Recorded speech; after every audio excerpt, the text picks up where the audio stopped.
Hi everyone, my name is Monica and I'm going to be going over the assessment of, as, and for learning. And my name is Monica and let's go over to autodidact versus heterodidact. So a heterodidact is more of a self-taught learner, and a heterodidact is when someone needs a teacher or some kind of formal education. So for autodidact, I would say that sometimes in my experience, for example, I go back and forth between being autodidact and heterodidact. I like that. I like the structure of school. That's why I always study part-time, so I can always keep learning, and it sets goals every single week for myself because it's set in stone. But as an autodidact, I also like to be able to learn my own things by finding tutorials on YouTube or other websites so I could learn on my own, whether it's just new random topics that I find on coding or electronics. I think it's really fun. So I believe that you can still switch between the two, and it's just important to be flexible. And then there is assessment of learning. So that's when you want to evaluate the outcomes and achievements of students. So this could be an example of exams or quizzes at the end of project evaluations, major assignments, or coding projects. I know that when I was doing my coding classes, that I had quizzes sometimes every week, and also I had final projects. I really liked final projects rather than final exams, just because it just gave a little bit less stress in having students having to remember all the information at the end. And I think final projects, you actually get that real hands-on experience of coding, and it's just way better. And of course, sometimes I made some really big assignments along the way to help students learn.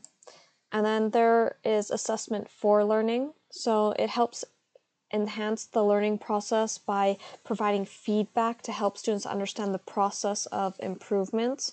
So for example, I had coding examples in class or coding exercises in class where they'll follow along, they'll see how to type certain values and stuff into IDE editors, and I would also be able to then give them just feedback right away, or when I come around and check to see how they're doing.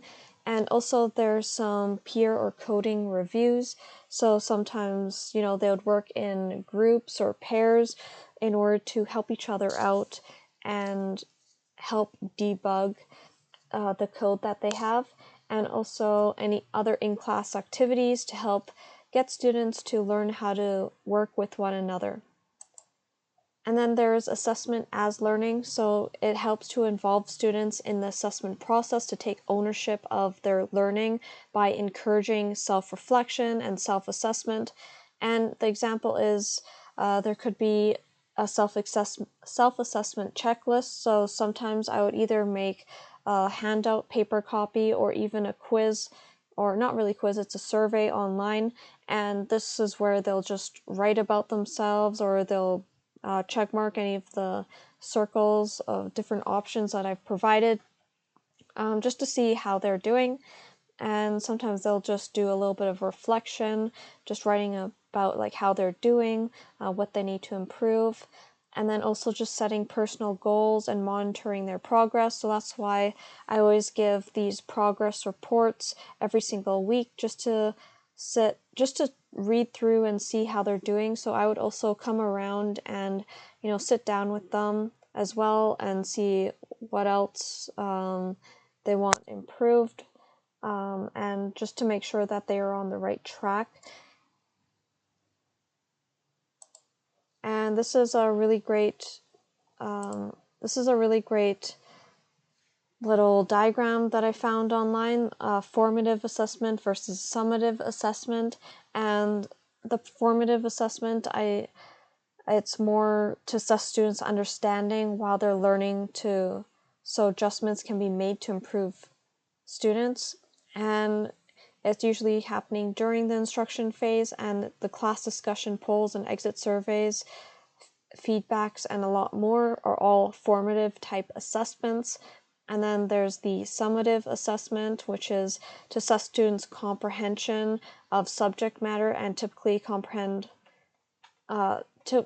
typically compared to a set of standards, and the conclusion of the course or unit.